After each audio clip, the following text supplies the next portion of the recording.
যতদিন পর্যন্ত মুজিববাদী সংবিধান বিলুপ্ত হচ্ছে ততদিন পর্যন্ত আমরা মনে করবো আমাদের মধ্যে কোনো ধরনের সংস্কার হয় নাই। আমরা সামনে আগাবো, আমরা সামনের দিকে যাব, সংস্কার দিকে যাব তখনই যখন আমার জীবনটা ঝুঁকির মধ্যে থাকবে না। মা আমাকে বলছে যে যা সাজ্জাদ যা, তুই দেশটাকে স্বাধীন কর।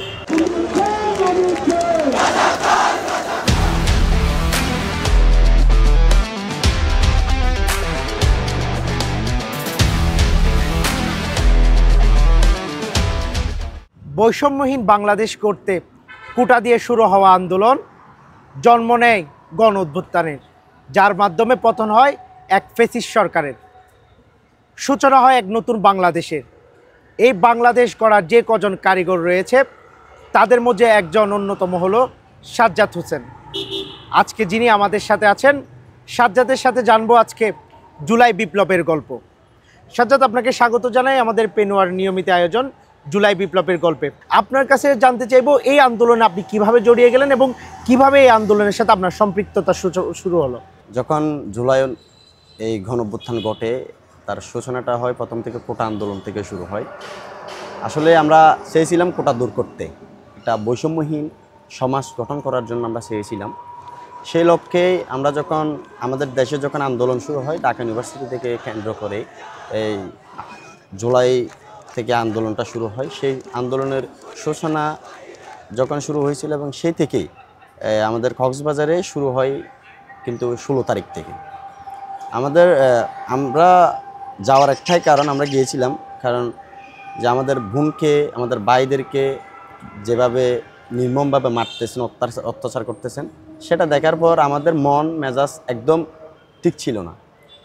বলে না যে 18 বছর বয়স একটা কবিতা আছে যে হ্যাঁ আমরা 18ই পদার্পণ করছি, মানে এর প্রেক্ষিতে আমাদের একটু রক্তটা গরম থাকবে। কিন্তু যখন আন্দোলনটা শুরু হয়েছিল তখন আমি ছিলাম, আমি কক্সবাজার ইন্টারন্যাশনাল ইউনিভার্সিটির স্টুডেন্ট। তখন আমার কিন্তু এক্সাম চলছিল, আমার legal history exam, final exam. সে এক্সাম তার আগের দিনই কিন্তু এখানে শুরু হয়েছিল যে আগামীকাল আন্দোলনটা শুরু হবে, আন্দোলনে সবাই অংশগ্রহণ করার জন্য। আমরাও বলছিলাম সবাইকে, আমরা অ্যানাউন্স করে দিয়েছিলাম সব দিকে আন্দোলনটা শুরু হবে। তার ভিতরে আমাদের এক্সামটা শুরু হয়। এখন এক্সামেও দিতে হবে, এখানে দিতে হবে, অল্প করে দিয়ে চলে আসছি।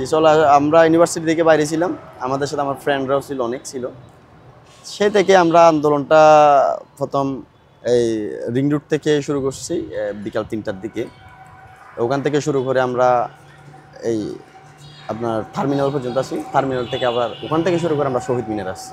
আন্দোলনে অংশগ্রহণ করতে গিয়ে আমরা যে বিষয়টি সবচেয়ে বেশি লক্ষ্য করেছি, পুলিশের ধরা পাকড়াও এবং আইন শৃঙ্খলা বাহিনীর একটি আপনাদের উপর দমন পীড়ন, একটা তৎপরতা অনেক বেশি লক্ষ্য করা গেছে। এই বিষয়টা উপেক্ষা করে আন্দোলন চালিয়ে যাওয়ার আসলে মোটিভটা কী ছিল এবং কিভাবে চালিয়ে গিয়েছিলেন এই সময়গুলোতে? আমার ভাইদেরকে যেভাবে হত্যা করছে, যেভাবে গুম করে ফেলছে, যেভাবে তাদেরকে নির্যাতন করছে, তাদের এই প্রতিশোধ না নেওয়া পর্যন্ত আমরা মাঠ থেকে উঠবো না। আমরা প্রতিজ্ঞা করে ফেলেছিলাম, তারা যে কারণে মৃত্যুবরণ করছে, তাদের যেভাবে যে কারণে তাদেরকে মেরে ফেলা হয়েছে, হত্যা করছে, যারা আহত হয়েছে, যারা পঙ্গুত্ব হয়েছে, যাদের চোখ হারিয়েছে, যারা হাত হারিয়েছে, যারা যে কারণে হারিয়েছে, আমরা সেই কারণটা খুঁজে এই স্বাধীনতাটা যাতে আমরা ফিরিয়ে আনতে পারি, তাদেরকে আমরা স্বাধীনতাটা ফিরিয়ে দিতে পারি, এই জন্য কিন্তু আমরা থেমে থাকি না। যেভাবেই করুক না কেন, যেভাবেই আমাদেরকে হত্যা করার জন্য বা মেরে ফেলার জন্য হুমকি দুমকি অনেকভাবে দিয়েছিল, কিন্তু আমরা থেমে থাকি না। কারণ আমাদের ভাইরা যে রক্ত দিয়েছে, সেই রক্তের উপর আমরা বৈষম্য করতে পারবো না। সেই বিধে আমরা মাঠ থেকে উঠি না, মাঠে ছিলাম যতক্ষণ না পর্যন্ত আমরা স্বাধীনতাটা অর্জন করছি, তার 1 মিনিটও আমরা মাঠ থেকে উঠি না। বাড়ির ফেরার কথায় যদি আসি, আমরা জানি যে আপনি আহত হয়েছিলেন আন্দোলনের সময়, আপনার মাথা ফেটেছিল, রক্তাক্ত হয়েছিলেন আপনি। রক্তাক্ত হওয়ার পর আমরা সাধারণত আমরা যে বিষয়গুলো দেখি, আন্দোলনতে গেলে পরিবারের একটা বাধা সবসময় থাকে, মা বাবার একটা উৎকণ্ঠা সবসময় বিশাল একটা চাপ হিসেবে অনেক সময় কাজ করে। আন্দোলনে যাওয়ার বিষয়ে আপনার মা বাবার কোনো বাধা কিংবা তারা কোনো আপনাকে শাসনের করেছিল কিনা? হ্যাঁ, অবশ্যই মা বাবা চাই তার নিজের ছেলেকে একটু আগলে রাখ। প্রথমত বাধা দিয়েছিল আমাকে যখন আমি আহত হয়েছিলাম। আমি জেলাতে বললে প্রথমে আহত হওয়ার পরেই আমাকে বাধা দিয়েছিল যে তুই যাইস না, এখন তুই যখন আন্দোলনে আহত হয়েছিস এবং শেষ হয়তো খুব সমস্যা হতে পারে। কারণ পরিবার অনেক চাপ দিয়েছিল, অনেক নেতাকর্মীরা গিয়ে, অনেক মানুষজন গিয়ে আমাদের ফ্যামিলি তাকে চাপ দিয়েছিল, তারা অনেকভাবে হয়রানি করছিল, মানে আমাকে গুম করে ফেলবে, আমার ফ্যামিলিকে টার্গেট করে রাখছে, যে কোনো সময় আমার ফ্যামিলিকে তারা সমস্যায় ফেলতে পারে। এভাবে আমাকে অনেকবার নক দিয়েছিল, আমাকে কল করছিল, আমার পরিবারকে হুমকি ধুমকি দিয়েছিল। আমার পরিবার প্রথমত ভয় পেলেও আমার পরিবার কিন্তু আমার পরিবারের জন্য ভয় পায় না, আমার পরিবার ভয় পেয়েছে কিন্তু আমার জন্য। কারণ আমার ছেলে একটা, যে মা বলবে তো অবশ্যই, আমার ছেলে যখন রাস্তায় নামছে, রাস্তায় যখন আন্দোলন করতে বের হয়েছে, তখন তো সেহেতু তো আমার ছেলেকে তো বাঁচাইতে হবে। কোনো মাই চাইবে না তার ছেলেকে মৃত্যুর দিকে ঠেলে দিতে, সেইভাবে আমাকেও চেয়েছিল যাতে ওকে না যায়। কিন্তু প্রথমে চাইলেও কিন্তু সেক্ষেত্রে আমার মা আমাকে বলছে যে সাজ্জাদ যা, তুই দেশটাকে স্বাধীন কর, নতুন দেশ গঠন করার জন্য তোকে আমি রাস্তায় নামিয়ে দিলাম, যা তুই নতুন দেশটাকে তুই যেভাবে পারিস, যেইভাবে পারিস তোর নিজের জীবন দিয়ে হলেও তুই দেশটাকে স্বাধীন করার চেষ্টা কর, যা, তোকে ছেড়ে দিয়েছিল। এবার আমার পরিবার আমাকে ছেড়ে দিয়েছে, বলতেছে যা আন্দোলন কর। সে দেখে আমি আরও সাহস পেয়েছি আন্দোলন করার জন্য, কারণ পরিবারের একটা সাহসিকতা দেখাইছে, সেই সাহসটা তো আমার মধ্যেই ছিল। যে স্বপ্নের তাড়নায় আপনারা এই আন্দোলনটি করেছিলেন, আদৌ কি সেই স্বপ্ন পূরণ হয়েছে, কিংবা সেই বাংলাদেশ আপনারা পেয়েছেন কিনা? আসলে আমরা যদি সংস্কার দিকে যাই তাহলে কিন্তু আগে বলা যায় যে যতদিন পর্যন্ত মুজিববাদী সংবিধান বিলুপ্ত হচ্ছে ততদিন পর্যন্ত আমরা মনে করবো আমাদের মধ্যে কোনো ধরনের সংস্কার হয় নাই।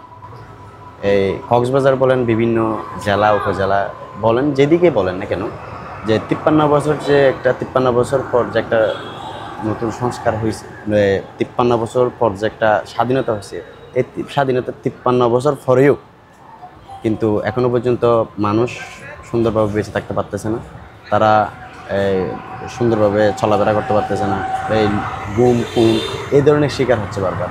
যেমন আমরা লক্ষ্য করলে দেখতে পাই যে 24-এর গণঅভ্যুত্থানের পরে আমরা যে স্বাধীনতাটা পেয়েছি, আমাদের সংস্কারের হিসাব করলে এখানেই আসা যায় যে আমরা 24-এর যে গণঅভ্যুত্থানের পর যে আমরা যে স্বাধীনতাটা পেয়েছি, এই স্বাধীনতার পর আমরা ছাত্ররা এখনও নিরাপদ নয় কেন? যদি সংস্কার হয়েই থাকে, যদি সংস্কার যদি আমরা মনে করি আমাদের সংস্কার হয়েছে, এটা যদি হয় তাহলে আমরা ছাত্ররা এখন নিরাপদ নয় কেন? দেখা যায় যে 16 বছর যে তারা একটা সুন্দর করে একটা দেশটাকে চারদিক থেকে সাজাই ফেলছে, উপর মহল থেকে নিচ মহল পর্যন্ত তারা যে একটা মানে সেট আপ করে রাখছে, ওই সেট আপটা ভাঙতে একটু সময় লাগবে। এই সময়টা আমাদের দেওয়া উচিত। ছাত্ররা সংস্কারের জন্য কাজ করতেছে, এবং যারা উপদেষ্টা মহল আছে তারাও কিন্তু চেষ্টা করতেছে যে তারা যাতে এই সংস্কারটা করতে পারে, তো তাদেরকে একটু সুযোগটা দেওয়া উচিত। এবং আমি আমাদের যিনি ডক্টর ইউনূস স্যার, আমি ডক্টর ইউনূস স্যারকে একটা উদ্দেশ্য করে বলবো যে আমাদের ছাত্রদের নিরাপত্তা যাতে নিশ্চিত করতে পারে, আমরা যাতে সবসময় ভয়ের ভিতর না থাকি, আমরা সামনে আগাবো, আমরা সামনের দিকে যাব, সংস্কার দিকে যাব তখনই যখন আমার জীবনটা ঝুঁকির মধ্যে থাকবে না। আমার জীবনটা যখন ঝুঁকির মধ্যে থাকবে, আমি আমার সংস্কার নিয়ে কোনো কিছু করতে পারবো না। আমি যখন রাস্তা দিয়ে হাঁটবো, আমাকে ছিনতাইকারীরা যদি হুট করে ধরে, আমি যখন রাস্তা দিয়ে হাঁটবো, যখন আওয়ামী লীগ কর্মী, ছাত্রলীগের কোনো নেতা যদি আমাকে যদি গুম করে ফেলে, তখন আমি তো আর ওই স্বাধীনতাটা পাই নাই। সেই জন্য বলবো যে আওয়ামী লীগকে চিরতরে নিশ্চিত করতে হবে আমাদের একেবারে, এই যদি সংবিধান পরিবর্তন করতে হবে, মুজিববাদী যে সংবিধান আছে ওই সংবিধান পরিবর্তন করলে আমরা মনে করবো আমরা নতুনভাবে একটা সংস্কার করে নতুনভাবে একটা দেশ গঠন করতে পেরেছি। এতক্ষণ আমাদের সাথে ছিলেন জুলাই বিপ্লবের অন্যতম সম্মুখ সারির যোদ্ধা সাজ্জাদ হোসেন। তার কাছে শুনছিলাম জুলাই বিপ্লবে তার অংশগ্রহণ করার ইতিহাস। সে জানাচ্ছিল কেমন বাংলাদেশ চায়। এমন জুলাই বিপ্লবের গল্প জানতে চোখ রাখুন পেনোয়ার নিয়মিত আয়োজন জুলাই বিপ্লবের গল্পে।